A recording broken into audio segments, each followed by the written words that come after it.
ఆరోగ్యశ్రీ పేరుతో నకిలీ పేషెంట్లను సృష్టించి కోట్ల రూపాయలు కొల్లగొడుతున్న వ్యవహారం ప్రైమ్ 9 స్టింగ్ ఆపరేషన్లో బయటపడింది.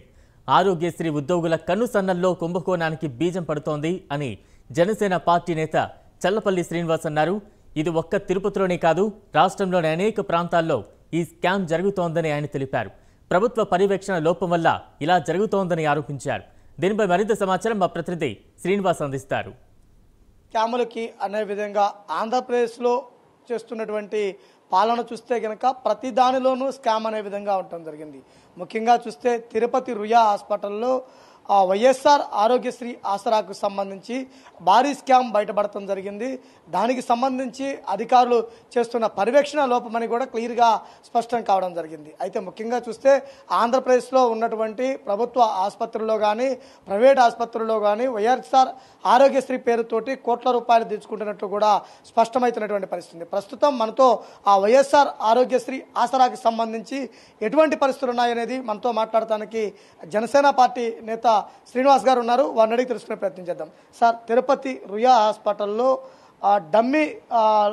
డమ్మీ పేషెంట్లను పెట్టి వైఎస్ఆర్ ఆరోగ్యశ్రీలో స్కామ్ రూపంలో డబ్బులు కొల్లగొట్టిన విధానం బయటపడటం జరిగింది. దాన్ని మనం ఎలా చూడాలి? ప్రభుత్వ పాలన ఎలా ఉంది? ఈ రోజున మనం చూస్తూ ఉంటే ఒక స్కాముల ఆంధ్రప్రదేశ్ లాగా తయారైంది. అరే, పేదలకి ఆరోగ్యం దాని మీద స్పందించే ఆరోగ్యశ్రీ అనే పథకం మాత్రం చాలా బ్రహ్మాండంగా పెట్టి దాంట్లో కూడా మీ వాటాలు తీసుకొని ఈ రోజున స్కాములు చేసి పేద ప్రజలకు అందాల్సిన డబ్బులు మీరు తీసేసుకొని, అంటే ఎక్కడ ఈ లోపం జరుగుతుంది? అధికారుల లోపమా, మీ పరిపాలన లోపమా, పరిపాలన కింద అధికారుల లోపమా? అర్థం కావట్లే. అంటే ఇప్పుడు మీరు డాంబికాలు గొప్పకలే చెప్పుకుంటా ఉన్నారు, మేము పేదల పెన్నిది పేదల సపోర్ట్ అని చెప్పి. ఆ పేదలకు వచ్చే డబ్బులే మీరు స్కామ్ రూపంలో లాగేస్తూ ఉంటే అంటే ఇంకా ఎక్కడ పరిపాలన ఇదిగా ఉంది? పేదలకి అందుబాటులో ఏముంది? అంటే ఈ పేదలకు అందాల్సిన ఆ డబ్బును కూడా మీరు రకరకాలుగా ఎవరెవరినో తీసుకొచ్చేసి స్కాములు చేసేసి మీ యొక్క కార్యకర్తలకో, మీ నాయకులకో, లేకపోతే మీ అధికారులకు తినే పరిస్థితి ఈ రోజున. జనసేన పార్టీ దీన్ని పూర్తి ఖండిస్తూ ఉంది. ఒక రియా హాస్పిటలే కాదు, ఇది ఆంధ్ర రాష్ట్రం అంతా కూడా మేము మొదటి నుంచి చెప్తున్న ప్రకారం చెప్తుందే ఇది ఆంధ్రప్రదేశ్ మొత్తం కూడా ఇదే పెద్ద స్కామ్ అనమాట. ఇది తొందరలోనే బయటపడతాయి, ప్రజలు నిజ నిర్ధారణ తెలుసుకుంటారు. అంటే ప్రజల యొక్క ఆరోగ్యాలు మీద కూడా వీళ్ళు వాళ్ళ యొక్క ట్రీట్మెంట్లో కూడా వీళ్ళు వాటాలు తీసుకొని వాళ్ళని షేర్ చేసుకోవడం అనేది చాలా దౌర్భాగ్యమైన పరిస్థితి అని మేము జనసేన పార్టీ తరఫున చెప్తా ఉన్నాం. అయితే అధికారుల లోపం ఉందంటారా, లేదు ఆ మంత్రుల పర్యవేక్షణ లోపం కారణంగానే జరిగిందనుకోవచ్చు? అంటే ఇది ఏదైతే ప్రభుత్వం ఉందో, ప్రభుత్వంలో ఒక భాగం అధికారులు. ప్రభుత్వం యొక్క పరిపాలన గాడి తప్పినప్పుడు అధికారులు కూడా గాడి తప్పి లాంటివి చేస్తూ ఉంటారు. అంటే మేమేమనుకుంటున్నామంటే దీంట్లో ప్రభుత్వ వాటా కూడా ఉందేమో అనిపించే అనుమానం కలుగుతూ ఉంది. దేనికంటే వీళ్ళ సపోర్ట్లు మంత్రులు కానీ ప్రభుత్వాలు కానీ వీళ్ళ సపోర్ట్ లేనిదే ఏది జరగదు. కానీ ఈ రోజున 100% అందరి లోపం ఉంది. వీరి యొక్క చెప్తున్నాం కదా, వీళ్ళు ఆరోగ్యశ్రీ అని చెప్పి పెద్ద పెద్ద మాటలు చెప్పి పేదల పాలిట మేము ఆరోగ్యం ఇచ్చేస్తున్నాం అని చెప్పి చివరికి వాళ్ళ రక్తాన్ని తాగే విధంగా వాళ్ళ పేరుతో డబ్బులు లాగేయటం నిజంగా ఇది ప్రభుత్వం యొక్క అలసత్వం అని చెప్పి మేము తీవ్రంగా ఖండిస్తా ఉన్నాం. అంటే ఈ స్కాముల పట్ల కానీ ప్రజల ఆరోగ్యం పట్ల కానీ ఆరోగ్య శాఖ మంత్రిని మీరు ఏం డిమాండ్ చేస్తున్నారు? ముఖ్యంగా చూస్తే కనుక మేము ప్రతి ఇంటికి కూడా డాక్టర్ని పంపి వైద్యం చేస్తున్నామని మంత్రి మాట్లాడుతున్నారు కదా.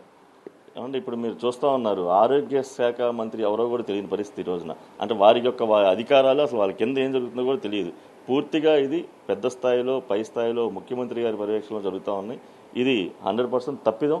ఇది వాళ్ళకి పేదల పాలిట ఇది ఒక వాళ్ళ ఆరోగ్యం పేరుతో వీళ్ళు చేస్తున్న మోసం మాత్రం వాళ్ళందరికీ తెలిసే ఆ మంత్రులు కానీ ముఖ్యమంత్రి గారు కానీ వాళ్ళంతా బాధ్యత వహించాలని చెప్పి చెప్తా ఉన్నాం.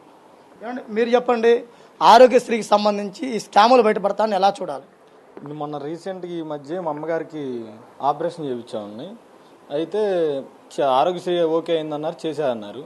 మరి ఆసరాని ఇప్పుడు రియా హాస్పిటల్లో జరిగింది ఇప్పుడు బయటపడటం వల్ల నాకు ఇప్పుడు అర్థమవుతుంది ఏంటంటే మా అమ్మగారికి కూడా డబ్బులు ఏం పడలా. అంటే ఇది పెద్ద స్కామ్ అని అనుకుంటున్నాము. అలానే ఆరోగ్యశ్రీలో స్కామ్ పట్ల మంత్రి ఏ విధంగా స్పందించాలనుకుంటున్నారు? అంటే వీళ్ళకి తెలియకుండా జరిగిద్దని మేము అనుకోవట్లేదు, మంత్రి గారికి కూడా తెలుసు.